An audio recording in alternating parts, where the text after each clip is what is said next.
Today on Halloween, the three of us dressed up as podcasters. And because we're podcasters, we're going to do a podcast. Why not? Welcome in, everybody. Millennium Sound Studio on a very happy Halloween. We're all, well, Jonathan's not, but the two of us here are wearing shorts because this is about the warmest Halloween I think I've ever experienced in my entire life, Jets. This is beautiful. Wayne's got a Hawaiian shirt on. This is awesome. This has been a great Halloween. Yeah, man. We both, like you said, we both had the same reaction when we came in here and saw Wayne in his Hawaiian attire on the last day of October. I think that was a sight for us to see. It's a Halloween shirt. I think Wayne in his second life is going to be a stand-up comedian. This guy's got it. We got a motley crew in here today with the Halloween candy in front of us. Welcome to the Gem City Sports Podcast Network, everybody, from the Millennium Sound Studio.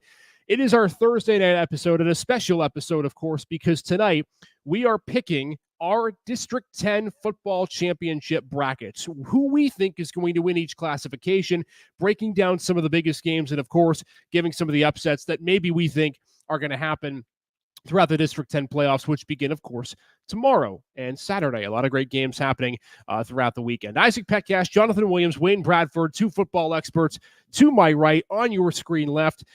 And guys, you know, when we talk about football playoffs, I think a lot of years, and Wayne, maybe you know this because, again, of your time in coaching, you feel like that there are some teams that you just put it head and shoulders above the rest, right? And you say, all right, there's one, maybe two teams who we know can win each classification.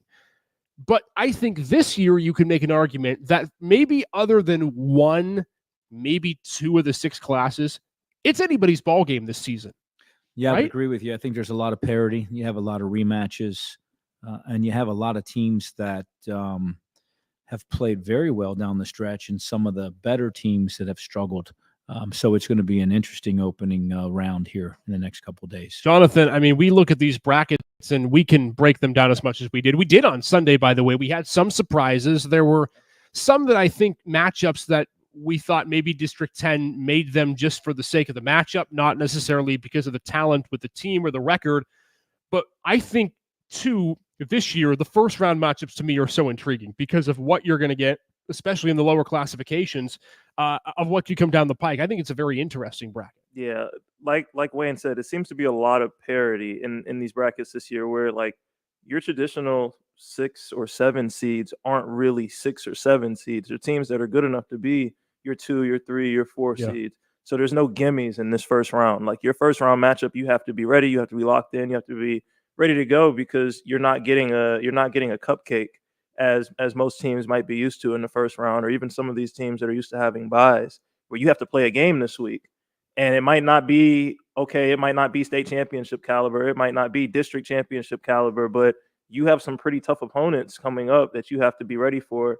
And you're going to have to go through an entire playoff and play a lot of tough games. Like I said, there's no gimmies in this bracket. By the way, before we get started, Wayne, where'd you get that shirt at? Dominican Republic. So went there over Christmas with the family and got it on the beach. So you can see Republic Dominica. I'm so fascinated by it. Like, you have a shirt for every single occasion.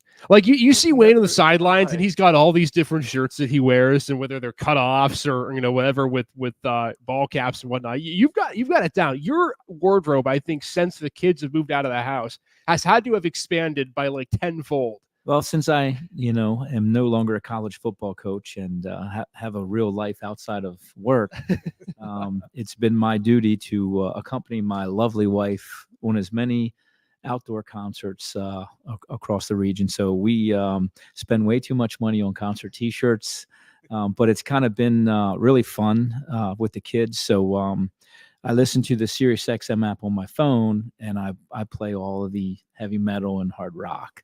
And the kids are just shaking their head. They don't know what to think. So probably the best compliment is one of the parents said, Hey, Wayne, I got to tell you a story. We were in Walmart the other day, and my son said, Dad, listen, that's Billy Idol. And he said, how do you know that? And he said, Coach Bradford listens to that. So I'm making an influence on some of the millennials. The proudest moment of a coach is when you can share some of your influence on others. Am I right? But not necessarily with football knowledge. Man, like that real life, when you get to bond with one of your coaches and you start picking up on stuff from there. First of all, that makes them prouder than maybe anything you might be able to do on the football field at all. So like, I know that's a great moment for you. And I know it's great to be able to bond with the kids like that and kind of put them onto some stuff that might have been a little bit before their time. Two other things, by the way, that are going to happen in this show tonight. Do want to mention as well. Fairview Boys Soccer is going to Fairview Boys Soccer. I got that mixed up for a second. They're going to join us on the show in a little bit, about an hour or so from now. Sonny Vukovic and players after their big win against Cathedral Prep. So we're going to talk some high school soccer as well, intermixing with these D10 playoff predictions. And to everyone's excitement, Jonathan Williams at the end of the show is going to be revealing his power rankings, the top 5 best concession stand foods that are at local high schools around this area. We talked about this last week, Jonathan. I cannot wait. Do you want to give us a preview? Listen, I will say, not all of the foods on the list are foods. Oh, okay. That's all I'm gonna say. So there are some beverages that might be partaking in this. Well, Jonathan, in case you missed him on social media earlier today, we put out a poll of what's everyone's favorite Halloween candy. This dude decided to put candy corn on there and got promptly attacked, properly so, if I attest, on social media. Hopefully your power rankings are a little bit better tonight, Jonathan. I am that guy. I'm sorry, but I am that guy. I'm the candy corn enthusiast. What's so good about it? What's the redeeming quality about candy corn? It's sweet, it's sugary, but it's not chocolate. It just, for me, the taste does it. You just can't eat too much. If you eat too much, then it wears off, and you start to not be able to cherish the taste and enjoy the taste as much. So in moderation, but candy corn is definitely top 3 for me. I'm looking inside this bucket of candy that Wayne brought. I don't see any candy corn. There's some really good stuff in here, though. Like, if I had to list my top 3 candies of all time, it'd be Milky Way's, Three Musketeers, and Twix. Wayne's got me covered. We got some Butterfinger in there, some Nestle Crunch. Oh, Milky Way? Milky Way and Three Musketeers? Milky Way and Three Musketeer would be 1-2 for me. Ooh. You want to hear a hot take? Reese's is overrated. Oh, my God. There I said it. Isaac, we might not be friends after tonight's show. I just like peanut butter. They've done too many things to Reese's. Peanut butter and chocolate. It's just like when I don't need a thin one. I don't need any of this other stuff. It's like it's overrated. Shapes now, yeah. Like, if I want peanut butter, I want a peanut butter and jelly sandwich. I don't want to put it on chocolate. Like that just, to me, it ruins the taste and ruins the texture. All right, anyway, we've wasted almost 10 minutes. I guess this is a fun 10 minutes to start the show talking Halloween candy. By the way, let us know in the comments what your favorite Halloween candy is, and more importantly, who you think is winning the District 10 brackets in our comments section, whether you're watching live on Facebook, on YouTube, on Twitch, and on X. We are with you on this Thursday evening, the final night before the District 10 playoffs begin. And we will start with Class 6A and previewing this game and seeing how this one is going to go down. It is McDowell. It is Erie. And we want to start with keys and previewing this game, because I know we've tried to put off a little bit about talking in this game and who we think is going to end up on top. When I look at this game to start out with, and I find it so fascinating that these two teams are meeting again for the second time this season, I think you could make an argument for the first time in probably maybe ever, Erie has more momentum going into this game than McDowell. Not saying the Trojans have played badly, but this Royal team is coming in. They have looked really good over the course of their last few games. They've won 4 out of 5. And Wayne, I think this is a team that may have confidence that they can actually win this football game this time around when they play tomorrow night. Yeah, momentum, belief, was in a 1-score game with McDowell. So, came right down to the wire. Beating Meadville handily, I think, really boosts them, right? Meadville is a tough out, whether it's a 5A, 4A, 3A team, but to beat Meadville 44-7 and dominate them and really show some explosiveness, make some plays on special teams, I think it's going to be a great matchup tomorrow night. Jonathan, it's so intriguing because you and I, when the brackets came out on Sunday, we talked about this game a little bit. When they first met back in the regular season, Erie lost 28-24. McDowell's rushing attack was really, really prevalent. Stephon Porter had 3 second-quarter touchdowns, and it just seemed like the Royals, after giving up that big quarter, they couldn't recover. They actually outplayed, you could argue, McDowell in the second half. They just fell behind too much. But this defense, to me, has been one of the underrated stories in the second half of the season. You look at their last 5 games, and again, I understand people are going to say it's about the competition and they didn't necessarily play anyone, right? It's the who have we really played. You take out the Canisius game, this team has given up 14 points in the last 4 wins that they've had. And in the last 5 games, minus that loss to Canisius, the defense is playing really well. And what I think is most intriguing to me is they're not giving up big plays. That's something that Erie is prone to do. They did it against McDowell. That has not happened in the second half of the season. Yeah, that's their defense has kind of been one thing that I would say is like the overlooked strength of their team this year. Like, we spent a lot of time talking about their skill guys. We spent a lot of time talking about their athletes. But defensively, they've played really good football this year. They've given up 161 points total on the season this year. Yeah. Compared to McDowell, which we know the schedule that they have played, but they've given up 340 points this season. That is a stark contrast in points allowed. And it's a testament to a good defense, a strong defensive unit, and a defensive unit that is locked in, keyed into their game plan and to their assignments, play in and play out. And this is something that they're going to need to bring with them to this game and that mindset to this game, because you can't give up big plays to McDowell. You can't let Stephon Porter break a 60-yard run. You can't let Blaise Myers bomb you down the field to James Ziegler. You can't let those explosive plays happen, because those explosive plays also come with momentum shifts. It's a mental game. If you can keep them and you can make McDowell have to drive the field and dink and dunk their way down the field and just not give up big plays and not give up scoreboard breaking, momentum breaking, like heartbreaking plays, they will be fine in this game. Yeah, and I think when you look at the flip side for McDowell, the big thing for Erie in this game is going to be, can Marquand Darnell, I should say, be able to put the team on his back when necessary? Paul Johnson, of course, was the quarterback early in the season. They've gone back to Darnell in the late portion of the year. I think for McDowell's offense, and we talked a bit about this, Jonathan, and Wayne, maybe you can attest to this as well. I think there has to be an understanding, if you're Aaron Slocum, that Blaise Myers has, in a lot of ways, gotten you here, right? He's now the school record holder in passing yards. He has over 4,800 for his career. You look at the way that he has been able to dissect and move the ball down the field, and I think the big thing for McDowell's passing attack this year that's a little bit different than last season, they attack the middle of the field. It's not just sideline routes and outside the hash marks anymore.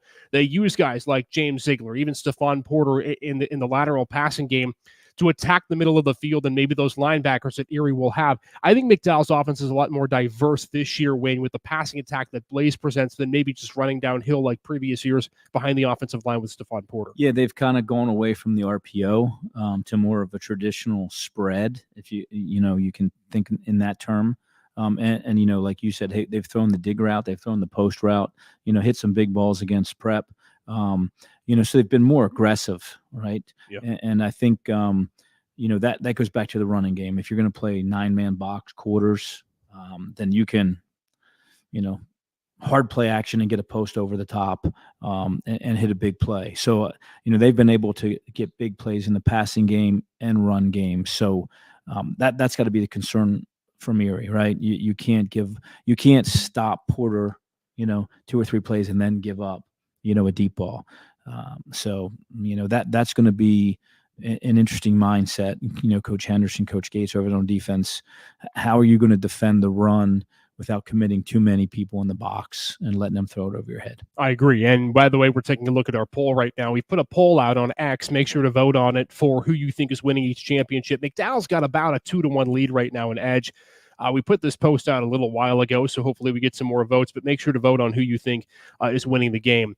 We talked a lot just a second ago about keys, and I think the one more key that I'll add for Erie, because we talked about the keys for McDowell. I alluded to this in the Thursday show, and I think this is going to be so important to see how Erie comes out and does in this game. We don't tend to use the word conservative with the Erie Royals when it comes to what Andre Henderson does, right? He likes to be aggressive. He likes to try to push the ball down the field. I think if there is a game where if you're Erie that you want to be conservative, it's this game tomorrow, and I'll tell you why. I think if the Royals keep this game close, the further and further along this game gets that it's close, the more and more Erie has a better chance to win, specifically low scoring. I think if you're Erie, you rely on the defense. You try to force McDowell to drive the ball down the field, right? You can give them 3, 4, 5 yards of play, but make it so that they have to go 14 or 15 plays without making a mistake. That's not easy to do in high school football, even though the Trojan offense has been pretty good and prolific in the last 6 or 7 games. So that's, to me, the key for the Royals. And then for McDowell, I would just see exactly how willing Erie is to not make a mistake. And what I mean by that is just go straight at him. If I'm Blaze Myers and I'm that offense, I would just start dialing up deep passing plays, try to take the lid off of the Royals early and take an early lead. Because I think if McDowell gets ahead by 2 scores, this game's going to get out of reach really quickly. And I think Erie has a chance to be able to stay in it if they keep it within 1 score. But McDowell, knowing them and the way that they've played in this game in previous years, I think they have a chance to be able to do that. Let's pick the game, shall we? Wayne, if you want to give a prediction, you're more than welcome to. If not, no worries. We'll start with you, Jonathan, and your prediction for tomorrow. 6-8 championship game. McDowell, Erie, who do you have winning this tomorrow night? My heart says Erie. My head says McDowell. I think Erie keeps it close. I don't think it's going to be a boat race. I don't think it's going to be a blowout of a game. And Erie kept it close, and it was a very respectable matchup the last time these two teams met. I just think McDowell might have a tad too many weapons for Erie to contend with. So I'm leaning McDowell in this one. And again, it was close the last time these two teams played, right? Back in September, it was a 28-24 final. By the way, interesting note on McDowell's schedule, it's the only game that both teams scored in the 20s on McDowell's season. It has been a lot of high-scoring, highfalutin, high-flying affairs for the Trojans, and when they win by scoring big. Wayne, you can give me a pick or you can give me keys to the game, whatever you think, because, again, these two teams really feel like they can get it done. And keep in mind, too, it is football. It's not basketball. 1 spot up for grabs in states. Sure. I'm gonna say Erie with the upset in a very close game and turnovers, takeaways. Erie's gonna create 2 or 3 key turnovers to really change the momentum, hit an explosive play.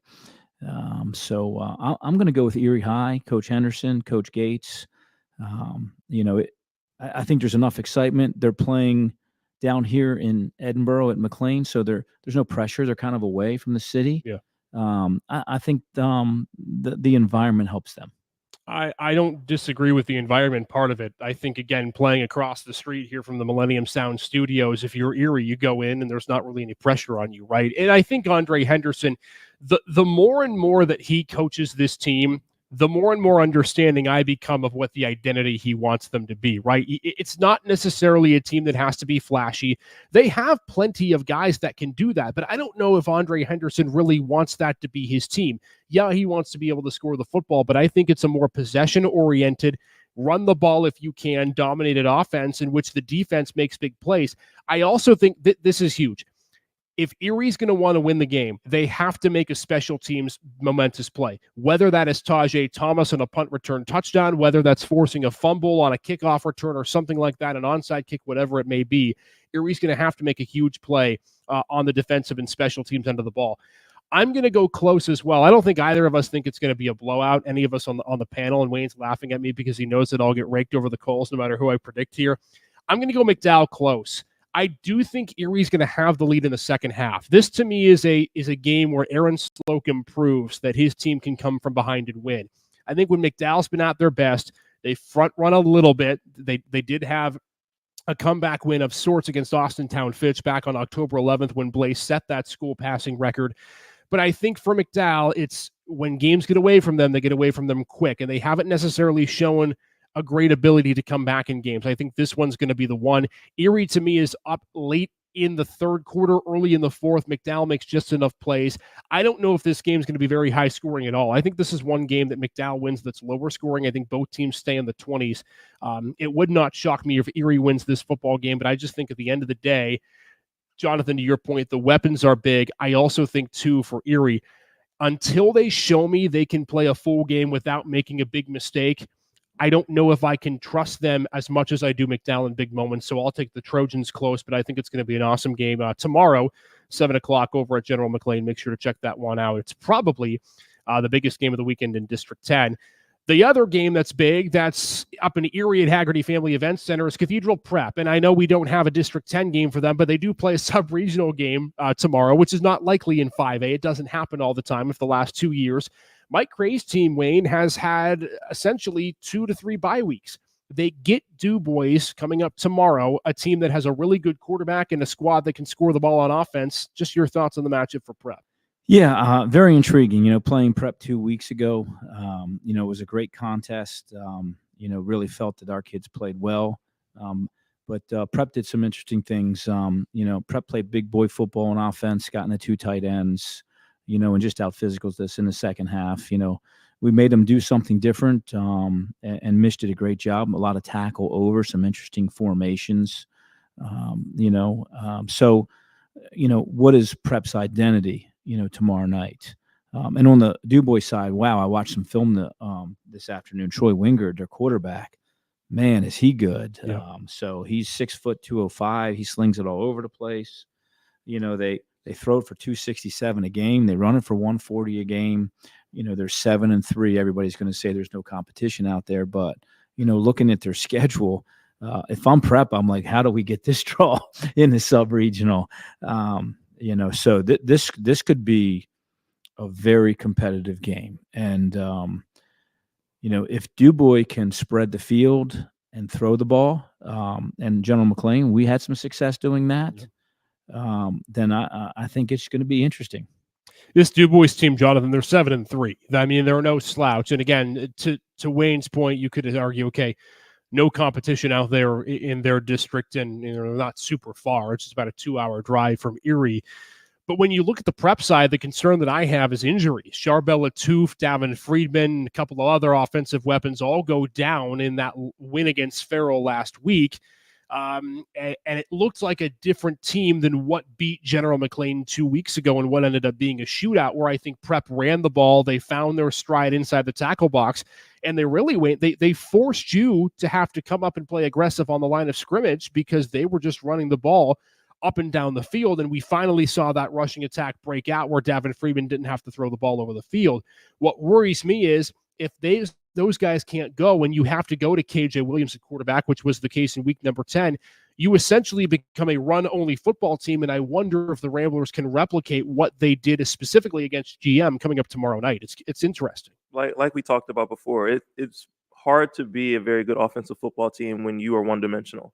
So going to back up KJ Williams at quarterback, he's a great athlete, no doubt about it. And that's a kid that can run behind the shoulder pads, and he's a load of a kid to bring down. But you don't know what their passing attack looks like with KJ at quarterback. We've seen him play a little bit, and we've seen him have to come in those moments and make a throw or two, or run a quarterback power, run a quarterback draw.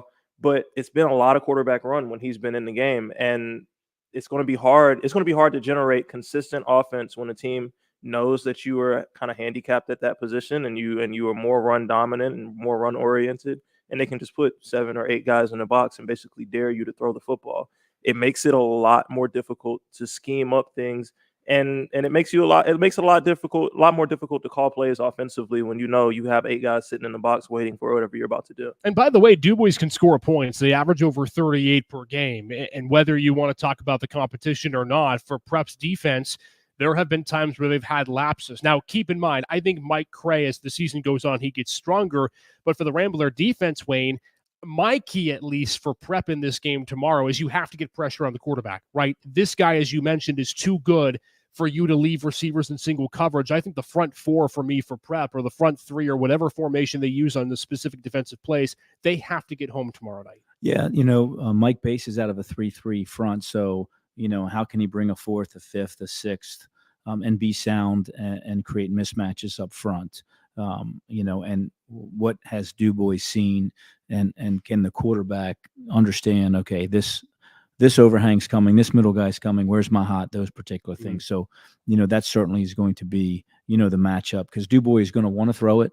They're in 4 wides. They're going to be in the gun. The quarterback is the epicenter of the offense. So he's going to sling it. I've seen him extend plays. If you watch some highlights, he extends plays and throws it. And then, of course, he'll extend plays and run it. So that's always that issue, too, is, that wild card is when the quarterback can get out of the pocket. It's like defending 12. So, it should be very interesting to see how DuBois comes out and plays. DuBois Beavers and Cathedral Prep Ramblers tomorrow at Dollinger Field. That one at 7 o'clock. It's really the only local game outside of McDowell and Erie that happens tomorrow with the majority of the classifications minus 3A. All those games are out of town that play on Friday night, and then we'll determine whether or not GM versus the winner of Meadville Oil City happens on Friday or Saturday of next week. Speaking of that, let's talk 4A, gents. And Wayne, this is where you fall into your wheelhouse. And part of the reason why Wayne can join us tonight, because his General McLean Lancers are on a bye after Franklin drops out, an opt-out, I should say, in the playoffs. So GM, the number 1 seed. And then you look at the matchup that is going to be the winner taking on General McLean. That's Meadville against Oil City, that game Saturday at Linden Field at General McLean. I want to go to you, Jonathan, for Meadville Oil City, because these two teams met way back in the regular season. They met in week 4. It was not competitive. Meadville won that game 42-6 in a game at the oil field that really didn't feel like it was even close to 42-6. It felt like it was a lot worse. But since then, the Oilers have gotten healthier. They've started to go on a bit of a roll. They're able to even up their record at 5-5. They won 4 out of their last 6 football games, including a couple of big wins against teams like Fairview, teams like Grove City. They lost close to Erie, which I think we can now all say is a pretty decent loss. And Corey, they gave a run for their money in week 10 of the season. Does Oil City have a shot to win this game the second time around? And if so, what's it going to take? I honestly think they do have a decent shot to win this game. And I honestly think that Meadville game early in the season woke them up. If you look at their schedule and you look at the rest of their results beyond that Meadville game, their only losses have been by 1 score. The rest of the way, they are what, 1, 2, 3, 4, 5. They're 5-2 after that game. Their 2 losses are by a combined 12 points. It seems like a very different football team than the team that got beat by 3 scores by GM and got trounced against Meadville in their first matchup. It seems like a completely different football team out there in Oil City.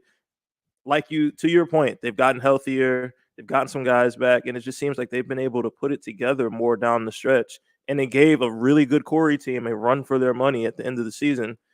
I think this is going to be a lot closer game than it was the first time around. And we mentioned some of the guys who have been able to come back and have really performed. You got a freshman running back who could potentially be maybe the next Ethan Knox category. I think Shia Sanchez is going to be really, really good down the stretch for Oil City.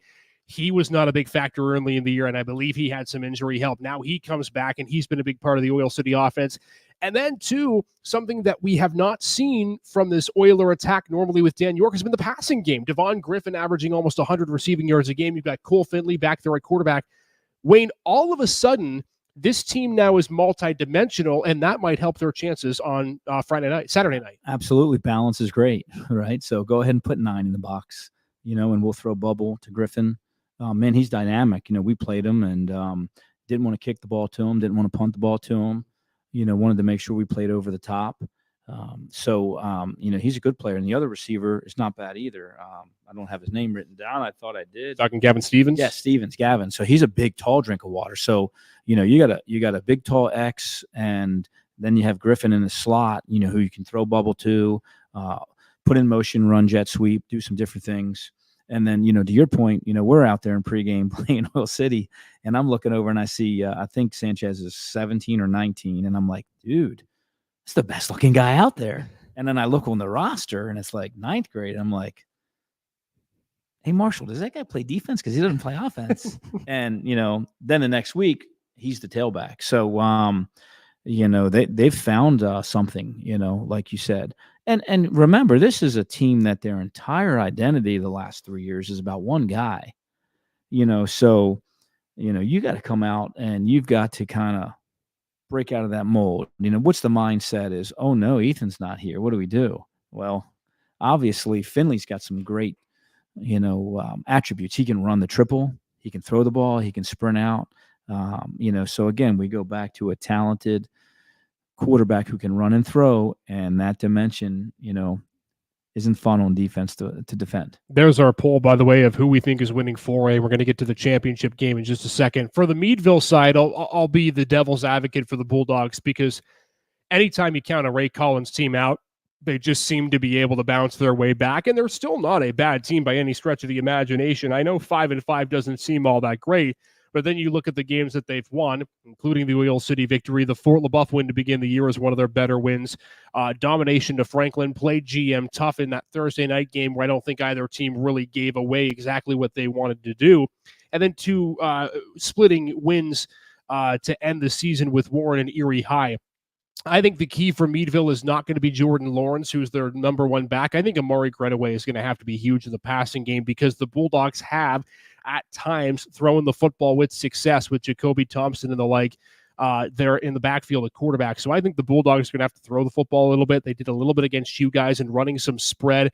But Oil City, to me, looks like the team with more momentum. But again, keep in mind, 42-6 was the score back in week number 4. Although not everyone was involved for Oil City who maybe wanted to be. So when I picked this game, again, I think to me, it's about who is playing at their best right now, and is that going to be enough to get the team over the hump? I really want to pick Oil City in this game. I do. I just don't know if even with Sanchez back, they have the weapons. I think it's another close game. I think Meadville wins it close, but I have a feeling I'm probably the only one up here that might be making that pick, but I could be wrong. Jonathan, who wins Meadville Oil City? When I look at Meadville, because I've seen them play live, I saw them when they played against GM, and when you look at their schedule, they got a bit of a tough draw. You have to play McDowell, Sharon, and GM all in one season. So that 5-5 is a tad bit misleading because they played a decently tough schedule this season. I say all that to say I'm going Oil City. I honestly believe that getting your running back back, finding your offensive identity, and being able to do more than one thing offensively, they just look like a different football team at this point in the season than they did when they matched up with Meadville the first time, and I think it's going to be a different result for sure. Wayne, who do you think your team's going to be playing next week? I'm going to pass on making a selection. Good call. I'm just going to say, though, it's great for D-10 to have guys like Ray Collins and Dan York, and their staffs that are just great guys that have been doing it for a long time and are convicted and maybe do it old school wise. One's a wing tee, one's in the eye, turning around and tossing it. So old school football is alive and kicking. And it's great just to see what those 2 teams and those 2 staffs mean to those kids and those communities. I think that's, so you hate to see anyone lose. I think it's going to be a great game. You make a really good point, Wayne, because when you look at 4A specifically, you have 3 teams, but 2 different ends of the spectrum. With you guys, of course, Marshall McCormick, he comes in, he's a spread guy. He likes the new age offense, attack the middle of the field, be quick with your offense. And then you have 2 guys in Ray Collins and Dan York who've been doing this a long time, but still generate success. And I think it goes to show, specifically in this classification, that regardless of how you play football, if you're coached right, you develop teams, you talk about the relationships, you can have success. And we're seeing that play out in 4A, because I think regardless of who wins Meadville Oil City, it's going to make for an interesting championship game with General McLean. Jonathan, we won't go to Wayne, of course, for a prediction, but I think when we go to the championship and who we think is going to win 4A outright, I've got General McLean winning 4A only because I think just of the weapons, right? We hope, again, for everyone's sake, that Jacob Zeitz is able to play.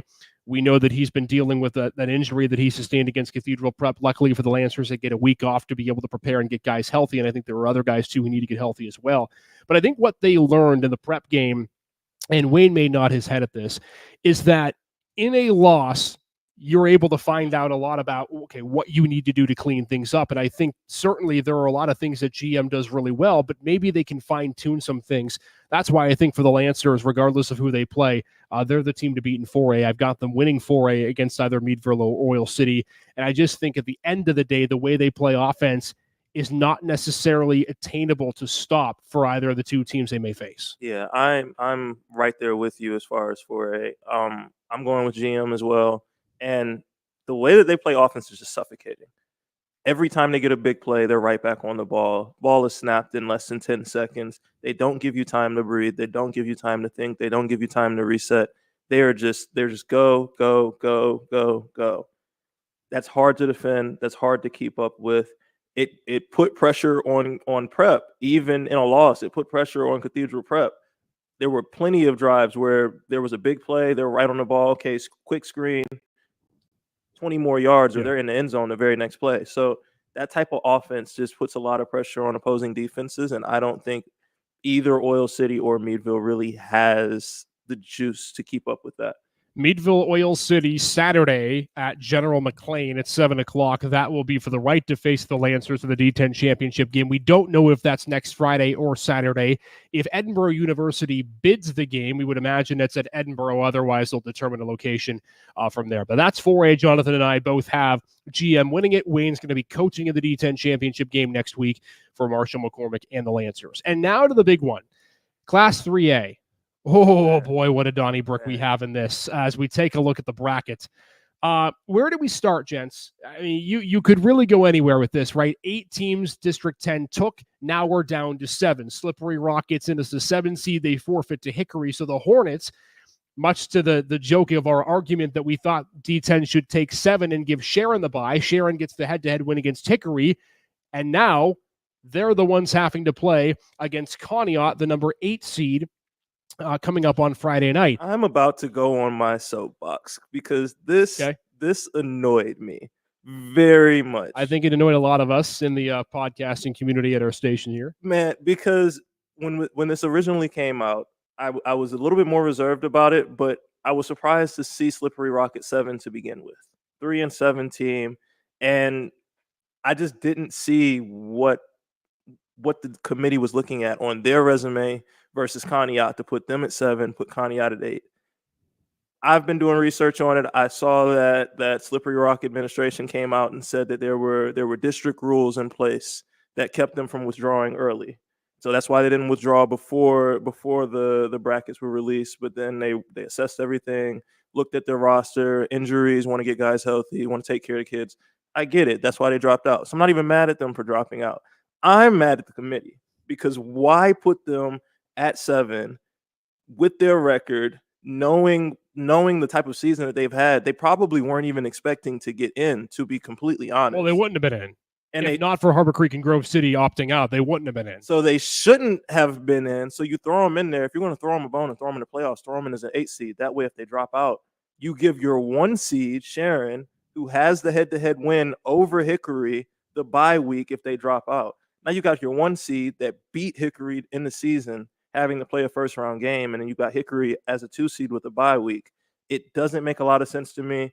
I thought it was interesting when they did it, and then this entire decision by Slippery Rock to drop out just makes it a bad look. Look, let me just say this. I understand that District 10 has a thing about head-to-head, and I think that's important, but only if your records are identical. Man, Conneaut ended the year at 5-5. They played extremely well in the season. Those 2 big wins against Grove City and Girard.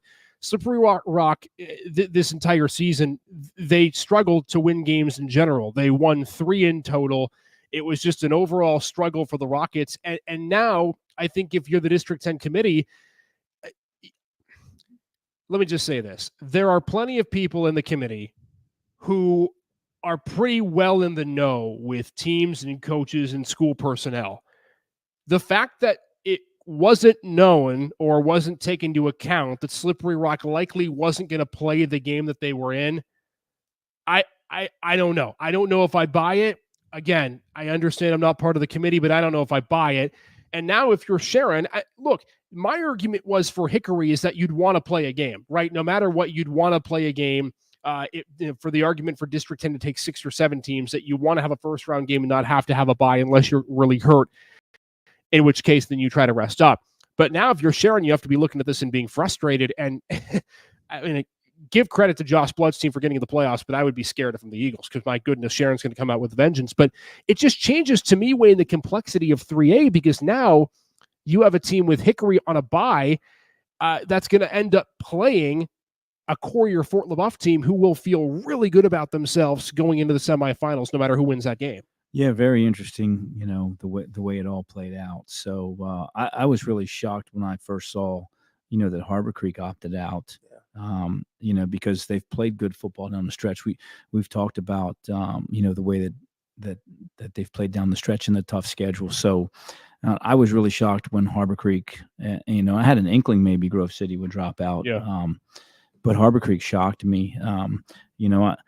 It's all about giving opportunity to as many teams as possible. But to your point, Jonathan, if there's only 6, just take 6.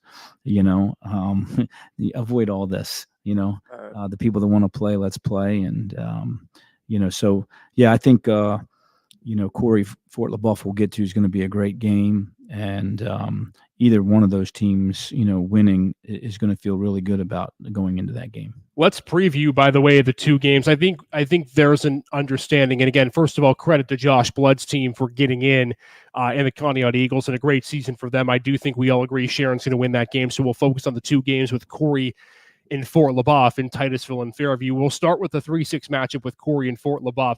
You could make the argument that the most frustrating loss for a team that is a high seed in the District 10 playoffs would be Corey's loss to Fort LaBeouf early in the season. It was a rainy, wet-soaked game that came down to the final second, and the Beavers were stopped on the goal line. That gave LaBeouf the win. Now they match up again, and if I'm Corey, I'm looking at this game and I'm thinking, okay, number one, revenge, and number two, if we win this game with the way we're playing, I think we have a legitimate shot to compete with Hickory in the semifinals, whether they win this game or not. Your thoughts, guys, first and foremost on the keys to Fort LaBeouf and Corey win. We'll start with you. Sure.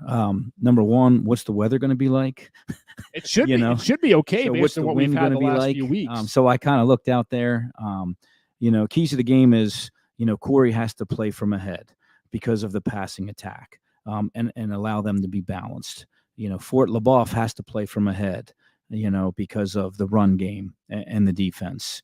I believe Fort LaBeouf has gotten healthy. I think everyone's back. I think the quarterback's back. I think, the wideouts are back. So, that changes things. Yeah. So I would think that, they're probably pretty healthy, and, having a bye week 10, with Mercier's canceling their game probably really helps them, get healthy.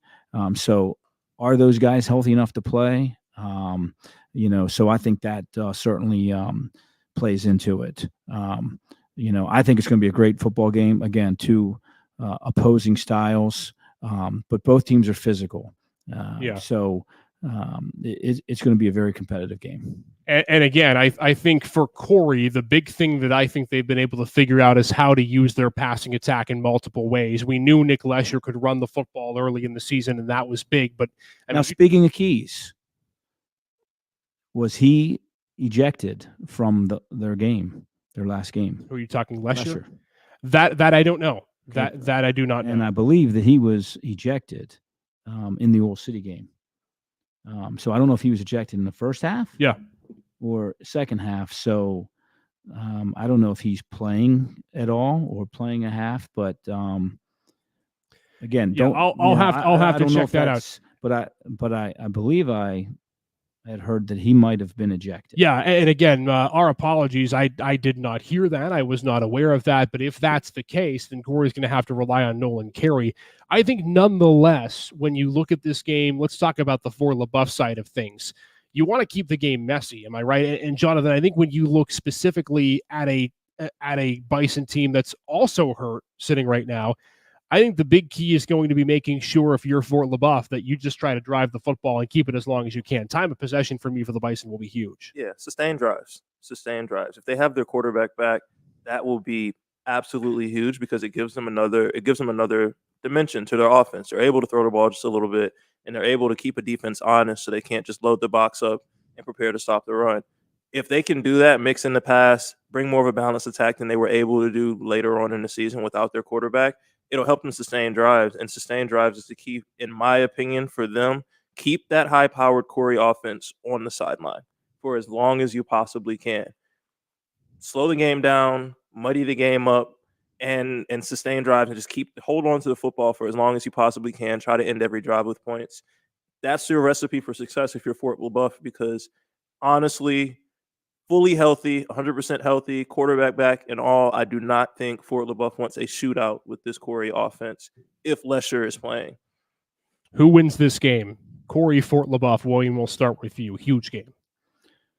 Yeah, I think Corey is physical enough and balanced enough to have the edge, and I don't think it's a revenge game as much as, hey, play our brand of football. Weather allows us to do what we do. There's nothing stopping us from executing and running the offense the way that we want to run it. And Jeff Goodwill, they're 8-2. I mean, they got to be feeling really good about themselves.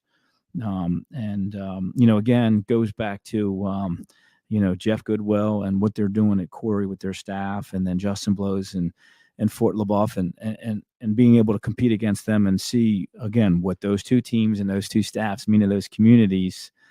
Man, it should be really exciting environment out in Warren on Friday night. I think people are going to see a really good football game. Every single coach that's in the playoffs has that kind of bond and relationships, to Wayne's point, and it's why they're in the dance and not sitting on the sideline. Jonathan, to you, who wins this one, Corey and Fort LaBeouf? Fully healthy, I think, is a lot closer game than I originally thought it was going to be, but I'm still leaning Corey. Yeah, and I agree. I think Corey ends up winning this. They get revenge. You could make the argument they could have and maybe should have won the game back at home earlier in the season.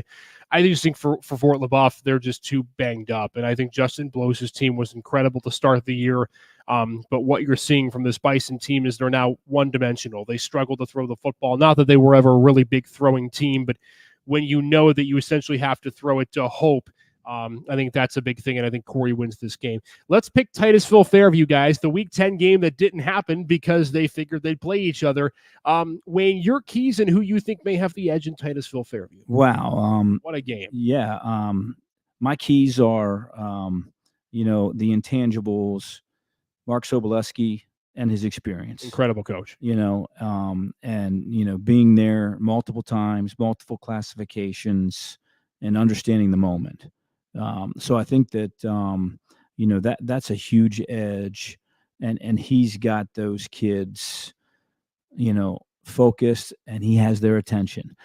Yes. But I'm going to tell you what, Jackson Covell, I had the pleasure of coaching the North-South game 2 years ago with the McLean staff. He is something and else. I had his older brother, Brock, yeah. And I'm going to tell you what, and he dislocated his thumb, came out like the first series of the North-South game. Jeez. But what a pleasure he was coaching that week. The staff at Titusville's got him going, and they're unique. I mean, if you've watched them, they do some interesting things defensively. I haven't figured it out. And they have some wing T concepts.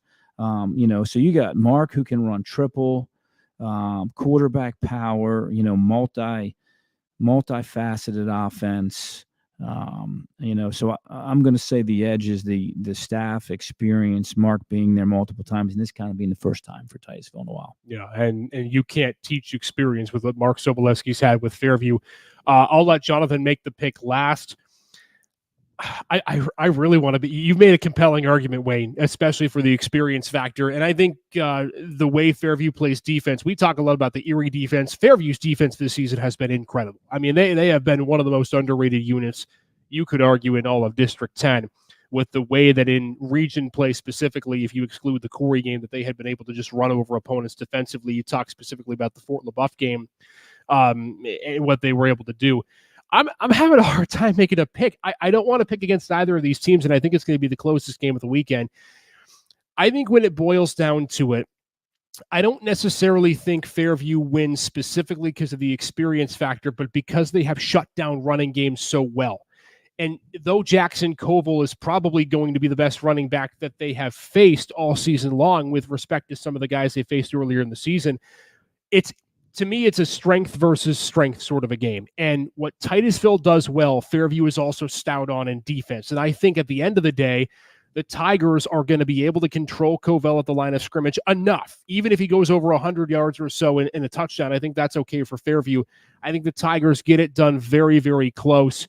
I think it could be like a 17-14 sort of a game at the end. And Fairview, keep in mind, does have Danny Lindenberger, who is just won a district championship with Fairview Soccer, and he's one of the better kickers in District 10. So the special teams game is big as well. So I don't like the pick no matter who I pick, but I'm going to pick the Tigers in close, and I think the experience factor to Wayne's point plays a role as well. Jonathan, who do you have? Oh, man, I hate being the oddball out because I'm going Titusville. Well, I don't think there's a bad pick here. I don't either. Pick. You know what I mean? If Koval breaks two long ones, yeah, which he could. I mean, that. So when you talk about the key, explosive. So Fairview can play great defense, but boom, he pops one for 60. Yeah, it's like the Ethan Knox last year against Northeast, right? Yeah. The great pickers hold him in check for about 95% of the game, and then Knox breaks off an 84 and a 70-something yard touchdown. Right. So the home run, is dangerous. That's kind of why I'm leaning towards Titusville. Like, it's hard to stop a solid rushing attack for the duration of an entire game and play 4 complete quarters that way.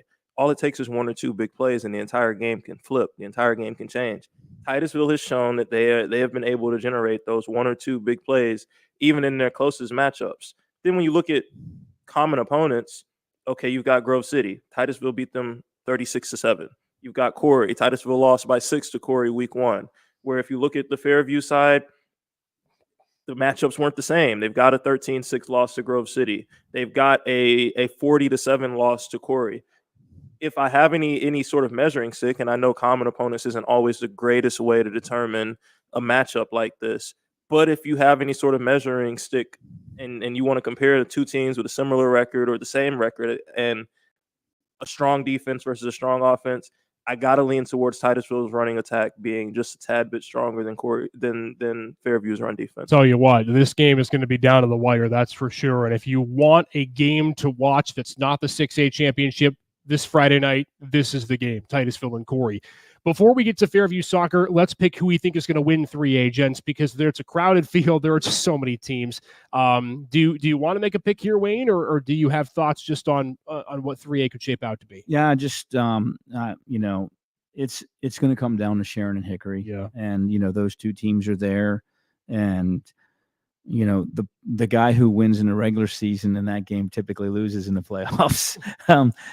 So playing Hickory the last 2 years, balanced, got a great tailback, got a great quarterback, play physical and defense fast, can throw, can run, don't have many weaknesses. Did get to see Sharon, against Meadville on film. Yeah.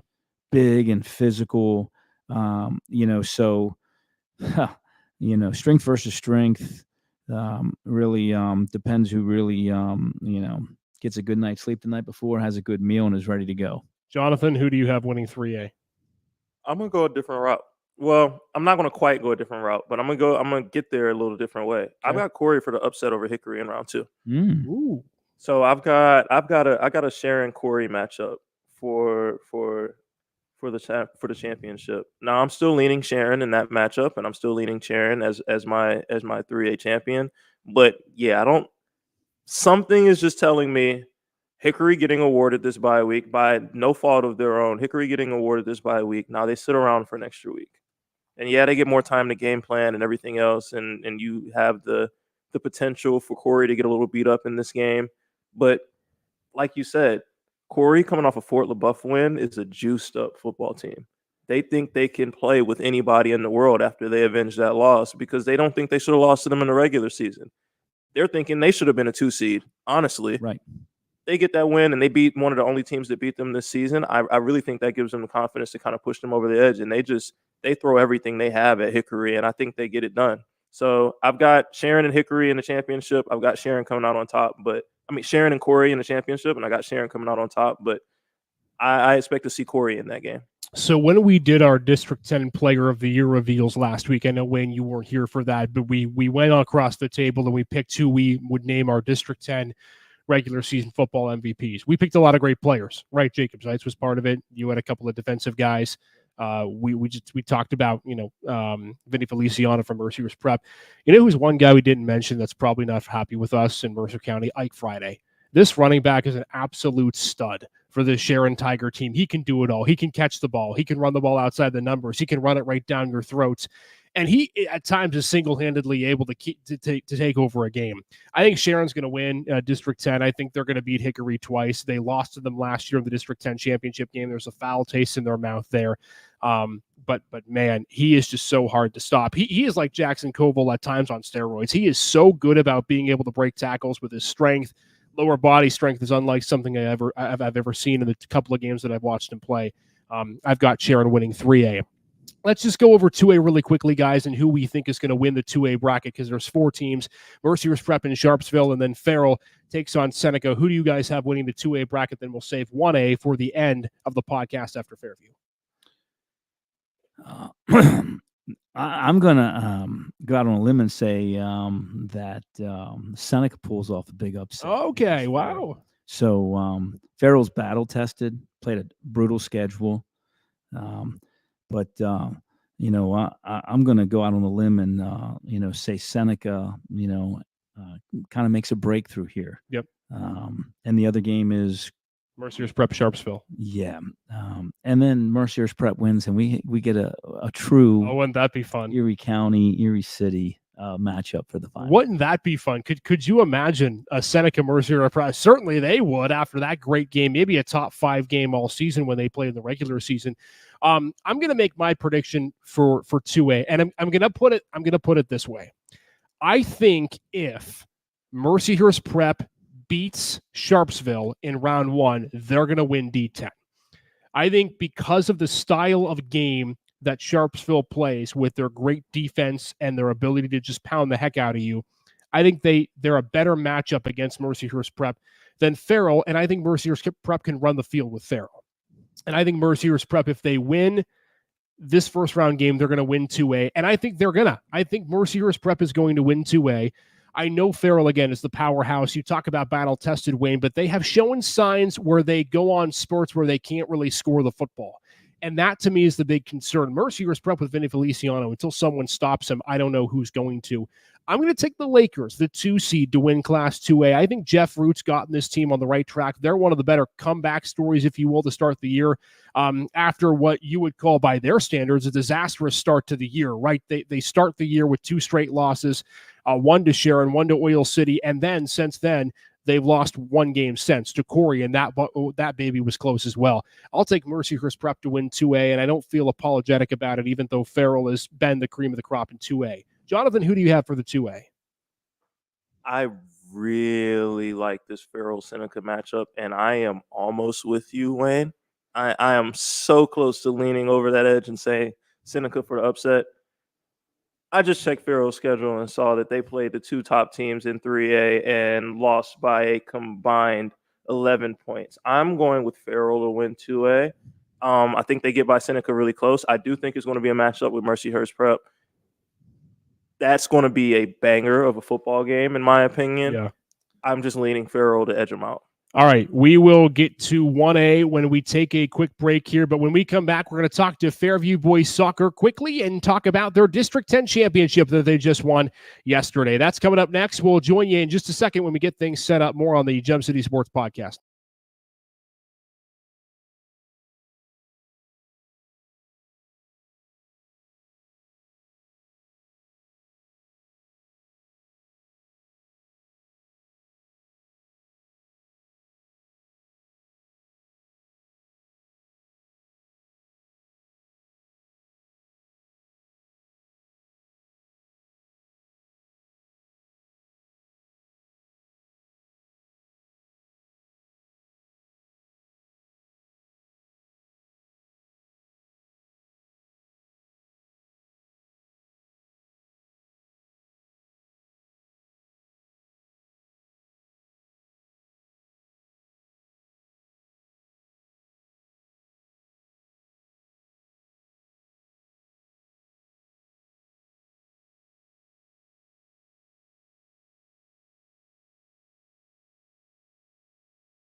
All right, we are back after a bit of a lineup change because we're more than happy to bring in Fairview Boys Soccer. We talk local sports all the time around on this podcast, but we really haven't gotten a chance to get the soccer because we've talked so much football. But in case you missed it last night, we're going to play the highlights here. We had an unbelievable soccer match. If you could make the argument that it was one of, if not the greatest District 10 championship game we've ever seen in boys soccer. In Fairview, taking out Cathedral Prep 4-3 to win the 2A boys Fairview took the boys. And more than happy to have a couple of the guys who made it happen. Mason Malvagno, who scored the game-winning goal, the team captain. The man who took the game over, Jackson Chioco, who had 3 goals in the span of what felt like 2 minutes, ended up going between the first half and the second half. and Sonny Vidakovich, the head coach for this Tiger team. Gents, congratulations. Can you still put into words what that game was like? Because Sonny, like, you looked at me bewildered at the end of the game and being like, what the heck just happened there?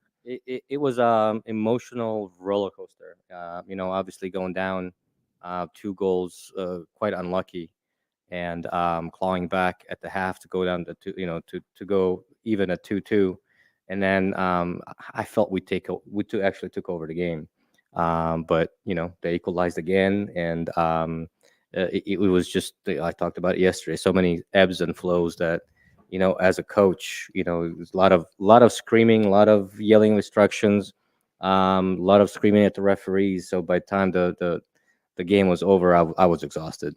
I mean, we were too, and I was just sitting there filming. I mean, what's it like as a player, Jackson? Because I mean, we sit there on the sideline, we watch you guys sprint around. We don't know how the heck you do it, but then you're in a pressure pack situation and you're trying to figure out, okay, what's the strategy to be able to win the game? How do you stay in a game like that?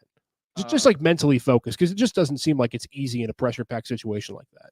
It's not the easiest, but you just have to like keep your composure, trust your teammates, and if everyone does their own job, it will just be just fine. And for you, I talked to you last night, I think you were probably bewildered by the fact that you were able to put 3 on the board as well. What had to change when you guys went down 2-0? Because Sonny was talking about after the game, like, okay, we knew that they were good off set pieces and making plays when it mattered for them, but you're down 2-0 in a championship game. Was there anything that had to change for you guys? Because it felt like once you guys went down by 2, you started to play a little more aggressive.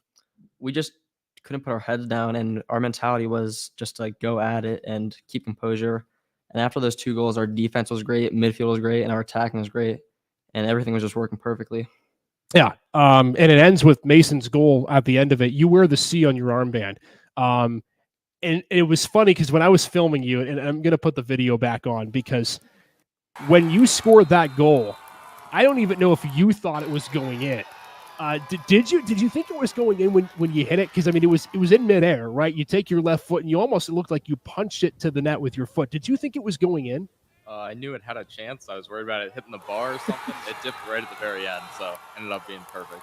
How often do you, I mean, I guess the answer is probably a lot, but how intense do you guys practice those, like what you would call maybe set pieces off of long throws or stuff like that? How much preparation goes into a play like that where you essentially maybe you know what's going to come, especially in that moment in the game?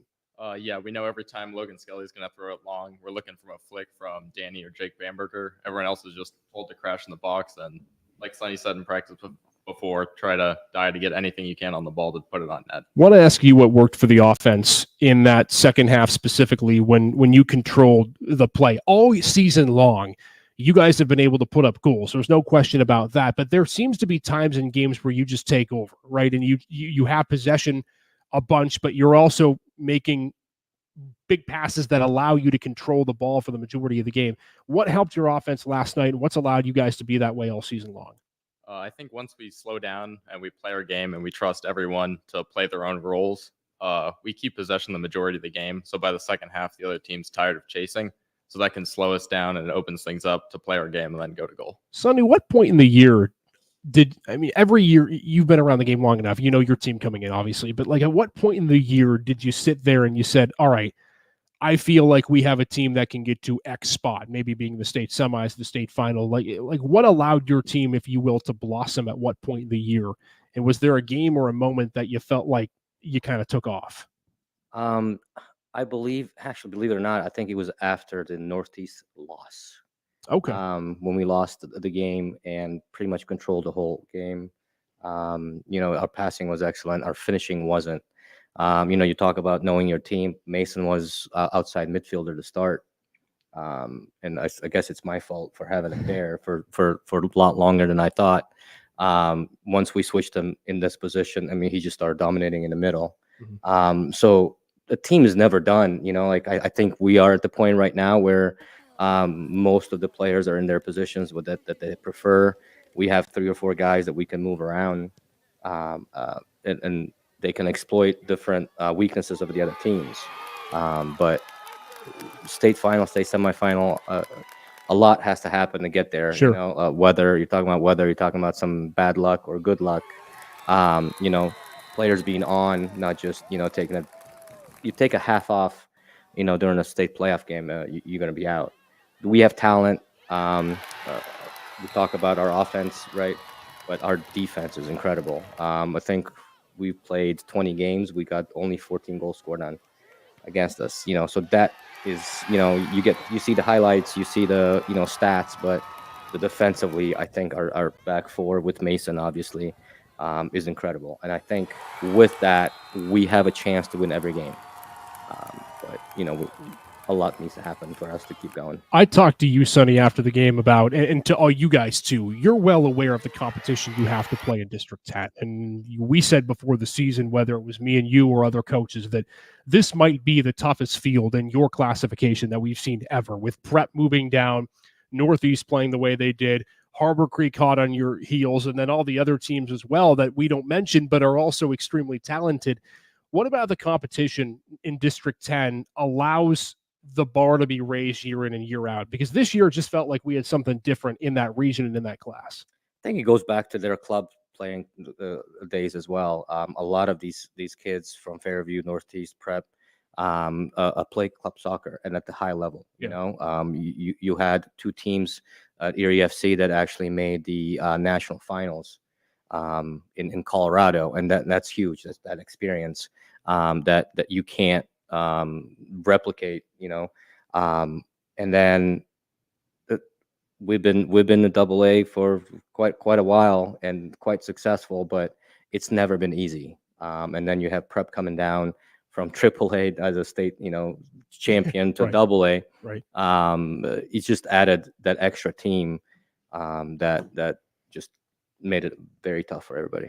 Jackson, does playing club with a lot of these guys help you with the strategy part of when you play these sort of games? Because I know whether it's Erie FC, whatever you may play in the club season after the high school year, these guys a lot, their tendencies. Does that up the level of competition? Does it make you have to try to do different things yourself in game? What's that relationship like when it comes to the high school field where a lot of the guys you play with a lot become opponents? It does not necessarily make things a lot more difficult when I know what I'm doing. And as a team, if we just move around if we need to, and we just do our job like we always do, it'll be fine. And if I know them, that I know what to do. Is there an understanding? I don't know if you guys talk about the high school year or whatever in club, but was there an understanding amongst players this year that things were going to be at the pinnacle of the peak of competition just based on the fact that it seemed like every single team was loaded in terms of players? Yeah, we knew what we had at stake and we knew what we needed to do. So we just did that. We became region champs, now D10 champs. We just have to use that momentum going to state playoffs on Tuesday. You guys have a lot of experience, Mason, and I'll go to you for this because of your captaincy. You knew coming in how difficult the year was going to be and really how it still is going into the state competition.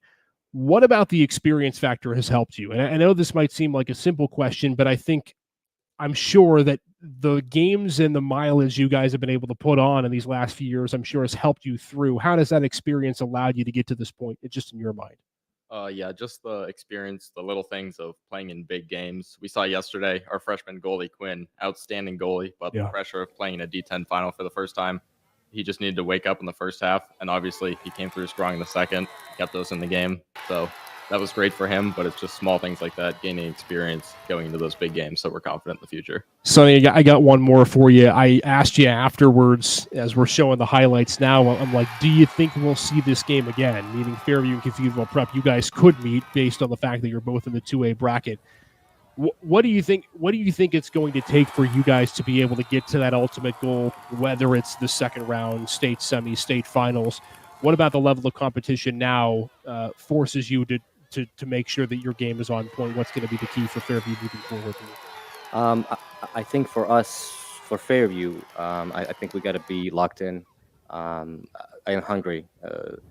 It's been quite a few years now that we're D10 champs, and really only 1 year we've made it to state semis. I think the pressure that the Fairview team has been under was quite big, is because at the beginning of the season we were the favorites. So every game you go, everybody's gonna give you their best shot. So there wasn't a single game when you're like, all right, here we go. It's we got this. It's easy. We got everybody's best shot. And to see the record, yeah, it's great. Region, the regular season record was great, but we weren't done. As bad as it sounds, right? So successful.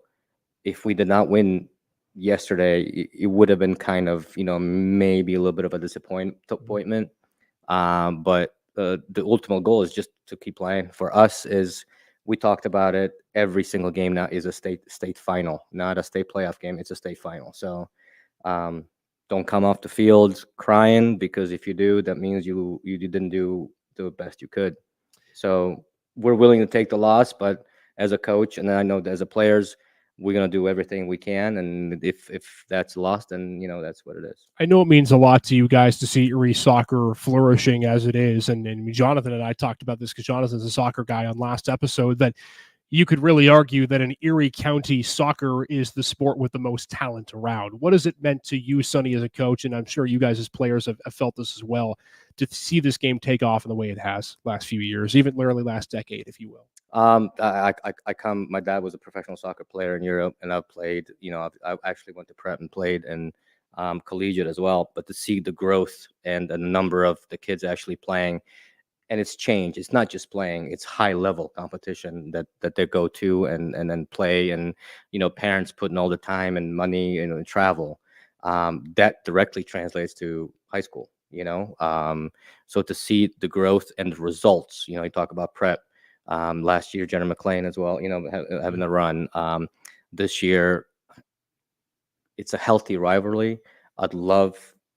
We love to beat prep, right? But I would love to see them in the state semifinals, because that means it's 2 District 10, teams promoting the game of soccer. And, we get so many little kids coming in from Fairview watching the games and loving it. It's only going to grow by both teams being successful. I'll tell you what, man, these fans are passionate and they come out in droves. I didn't know if GM was going to be able to hold the crowd last night. And it's so fascinating seeing the game from the field and hearing the passion of the fans, but a lot of them intermixed together because, again, a lot of these players play together in the summer with club ball as well. But for the Fairview Tigers, they are in as the District 10 champions in 2A. What a game. For me, it ranks number 1 on my best games for high school soccer playoffs of all time. I know there have been a lot of great ones, but what a game. And these two to my left and right, the men who got it done, and Sonny, the head coach, who helped Fairview to the win. Guys, congrats. Best of luck in states. Hopefully we talk to you guys in a couple more weeks with the success you're having. But just have fun. And hopefully for you guys, it's good weather, because I loved getting to wear shorts in last night's game. Yeah, you don't get that a lot. Usually, like I said, last night semifinal we lost in It snowstorm. was in the 70s. Yeah. I don't know, man. It was incredible. these So guys let's keep that going. They have to brave it and wear shorts no matter what, and T-shirts. I'm the lucky guy who gets to wear a coat, so we're happy and we'll take it. Guys, thanks again. Best of luck in states. Thank you. All right, we're going to be back in just a second with our 1A predictions. Fairview Soccer champions in 2A. We'll be back.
All righty, we are back. Wayne Bradford back in the chair. Thanks again to Fairview Boys Soccer for being with us here on the Gem City Sports Podcast. What a team, man. That was a heck of a game last night. Jonathan, I wish you would have been able to see it, because, I'm thinking of you the whole night last night. You would have been absolutely floored by the game last night. It was pretty cool. When is their next round game? When is their first round playoff? It's probably going to be, I would guess, like a Monday or Tuesday. I'll let you know. Okay, definitely let me know, because I am very Actually, it might be Saturday too. We'll know for sure, I'm sure, in the next couple of days. But Jonathan's going to be on a District 10 spurt of sports. He's going to be in on Friday and then maybe this weekend too.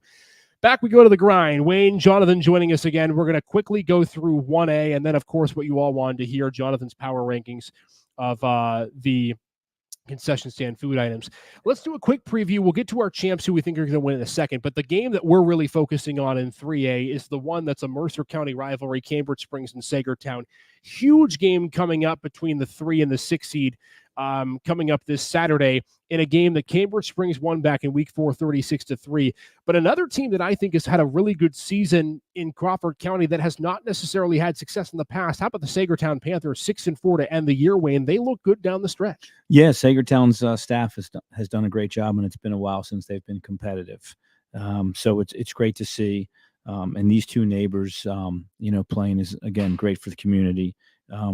Nate Liberty's a great coach. He was a great player, PSAC player from down at Quaker Valley. I had the luxury of recruiting him, but losing out in recruiting, he went to Cal and played. And he's got his dad, Tom Liberty, on staff. Tom's a big Beaver County guy, coached at Riverside, plenty of places, gruff old guy. Again, you talk about a guy that's an old school guy running that defense, and they're very good defensively. They have some great stats and holding Sagertown to 3 points, like you said earlier. So I just think Cambridge Springs, again, experience being there, the success they had last year. I think they'll probably win this game going away. Jonathan, what say you? By the way, we're looking at our poll from the Gem City Sports Network. Make sure to vote, by the way. Let us know who you think's winning Class 1A. Jonathan, who do you got, Cambridge Springs, Sagertown? Yeah, I'm also leaning Cambridge Springs. They just seem like that program that's been there. They've done that. They have that experience playing in these type of games and playing postseason football, and they've been rolling this season. I'm leaning with Cambridge Springs. Me too. I think Nate Liberty's such an underrated coach in postseason time. They got a bit of a chip on their shoulder, Cambridge Springs, after going to the District 10 championship last year and winning it. And their season this year, to me, has been so similar to the season they had last year. And I'll get to that in just a second when we make our predictions. In losing to a top-seeded team and then getting revenge in the District 10 final. But I got Cambridge Springs winning that game. And now we go to our thoughts for the 1A as to who's going to win. Wayne, there's a lot of teams at the top, right? Wilmington, Greenville, Cambridge Springs are really your three behemoths, if you will, in Class 1A. What's going to be the key for one of these teams to go ahead and win it? Because there's really good competition. First round, Reynolds, Eisenhower. This is one of the loaded classifications because you just don't know who is the going away favorite, even though you could say Wilmington going from 2 to 1A is the favorite. Right. All these teams know one another so well and played each other in the regular season. And if you look at Reynolds and Eisenhower, they've played, I think, for the last 5 years in the playoffs. Yes. Shout out to Jim Penley for just doing such an incredible job, at Eisenhower year after year after year. I'm a proud guy in terms of you got Jack Corey, Seth Hembry, Jim Penley, Blake Reddick, all those guys played for us at Edinboro. Jonathan understands. We talked about the relationships and things you bring, man. Seeing these guys do what you've done, maybe you meant something to them. They wanted to be a coach. Maybe you did something right. Didn't matter about the wins or losses. But I just think Wilmington as a culture and as a program, played them the last 2 years at McLean. Very fortunate to get out of Wilmington with a win 2 years ago, and then they beat us in double overtime last year. Methodical, know the wing tee. Terry Varelli probably wrote the wing tee book, or at least one or two editions. So just that culture, and again, moving down to 1A really gives them an opportunity to compete. Last year in 2A, they had a really small squad. Yeah. I don't think they've ever competed at 1A, right? This I don't believe so. first time. Yep. They've been so close in 2A, been to some state championships and never won it. This could be Wilmington's year to win the state championship. Yeah, they got a great team. Jonathan, who do you think is winning 1A? I'm rocking with Cambridge Springs. I'm rocking with Cambridge Springs to avenge their early season loss to Greenville. I think they're going to be out for blood in that matchup when they make it to that matchup. And yeah, I just think they're going to use the momentum from avenging that loss. Obviously, Wilmington is a really good team, and we talked about it. The drop from 2A down to 1A, it makes you a bit of a favorite to go on ahead and pull it out. And if you look at their scores this season, they have been doing what they've been supposed to do throughout the course of the season down in 1A. Cambridge Springs has been the class of 1A, and like I said, they have the experience of being there. They have the experience of playing late into the postseason. I feel like they avenged their Greenville loss, and I feel like they give Wilmington a run for their money, and I ultimately feel like they come out on top. I'll tell you what, I think Cambridge Springs is on a revenge tour when they would inevitably face Greenville in the second round, but I think Greenville's on a revenge tour of their own after losing to Wilmington to start the year 28-7. This is the one team that I think defensively, we talked about defense a lot in this podcast, could really stand up with anybody. They're a very well-coached, sound defensive team, but to Wayne's point, Wilmington's just so deep. They've got so many abilities to beat you, in so many ways, because I think, again, we talked about the fundamentally soundness of teams, right? And their ability to just stay connected and not make the mistakes. I think really in playoffs, as you guys would know, the team that makes the least mistakes is going to win the game. If you can play sound football, you don't have to play a perfect football game. If you play well enough to not beat yourself, I think you're going to end up winning. And I think Wilmington will take it. I think it's going to probably be Wilmington-Greenville in the District 10 championship game, and it will be close. But the Greyhounds are looking for a state championship, and then they've got a good opportunity. That might be the fastest game ever because Greenville's wing tee as well. So that could be a game that sees less than 5 passes total. Right. Yeah. Between the two teams, and one of them is probably a 2-point play. Yeah. If they play, get there on time, because you're going to miss the first half if you get there at like 7:20. So those are our predictions. Again, thanks for being with us for the prediction portion of the show. We really appreciate you again spending all this time with us and being a part of our podcast, and again, a long form episode tonight. So we really appreciate it. But we want to leave with some Halloween fun, because why not? Why not on Halloween night? We're doing this because last week we didn't get on Jonathan, but we kind of did, because he said he wasn't a huge fan of pepperoni balls or whatever. And he also called out the General McLean concession stand, which, that we're kind of across the street from them. So the pitchforks and the torches I see are outside the door currently. He's got power rankings list on Halloween. Jonathan's top 5 concession stand food items in the area and what you would go to get if you are taking part at a game. That's supposed to be a drum roll. Anyway, Jonathan, the floor is yours. Number 5 on your power rankings of best concession stand foods. Yes, we will judge. All right. Number 5, we're going to go Erie High hot dogs. Okay. One, I never get hot dogs anywhere other than a high school football game. It seems to be unacceptable to eat hot dogs anywhere other than a high school football game. But at a high school football game, when there are no burgers on the menu, Erie High, I'm talking to you. When there are no burgers on the menu, a hot dog seems to be a pretty good option, and Erie High has a good one. So I'm going 5 Erie High hot dogs. You can't beat. I don't know if they're Smiths or not. What's the condiments? Oh, yeah. Me personally, I'm very bland. I'm a ketchup mustard guy. Okay. I'm not a relish guy. I don't like to do a lot of extra stuff to my onions. hot dog. No onions. I'm really bland. If you have chili, have chili, we'll go chili mustard. Okay, I love it. Chili dog with cheese and ketchup. That's my thing. But I plain's okay, especially if the hot dog's good enough. The bun's a big part of it too, right? You have to have a really good bun to be able to make it work. All right, number 4. Erie High hot dogs are number 5. This list is going to get better and better. Number 4 on Jonathan's power rankings. I did clown the pepperoni balls a little bit, but they're actually up there. I feel like it's a Pennsylvania thing. I've never heard of pepperoni balls until I got up here, but I'm going Fort LaBeouf pepperoni balls. I think it's an Erie thing too, right? It's an Erie thing, yeah. So I've had those a couple times. We actually played our semi-pro games with the Erie Express out at Fort LaBeouf at Carm Benito Field, and every now and again after the game, I'd stop by, see what they had left. Pepperoni ball here or there. It was good to fill up on after a game, and marinara sauce on the side. Yeah, just a little bit, and then it got me back into town before I could get something to eat. So I'm gonna go pepperoni balls at Fort LaBeouf. For number 3, I'm going to go. Cathedral Prep cheeseburger. Okay. You were saying this on the podcast last week. Cheeseburger. Okay. Typically, this would be number one on the list. Yeah. Cheeseburgers are my number one thing. If I go to a high school game, if I go to a college game, that's what I'm getting. I'm looking for cheeseburgers. But I got a couple curveballs for 1 and 2, and it's gonna be interesting because these are experiences unique to Erie, Pennsylvania, at least as far as I'm concerned. I've never had them anywhere other than here. So again, Wayne was saying condiments for the hot dog. Same with the cheeseburger, or do you do that differently? I'm the same with the cheeseburger, man. I'm a very simple guy. I worked at Prep for 2 years and had tons of those cheeseburgers, and they're pretty good. Are they? You can ketchup and mustard me, and this is the thing about the cheeseburger. The cheese has to be melted onto the burger. I agree. It's a sin if it's not. It cannot be just a slice of cheese just laid on top of the burger. It's got to be melted in. You grill it into the burger, oh my gosh. Yeah, they're darn good.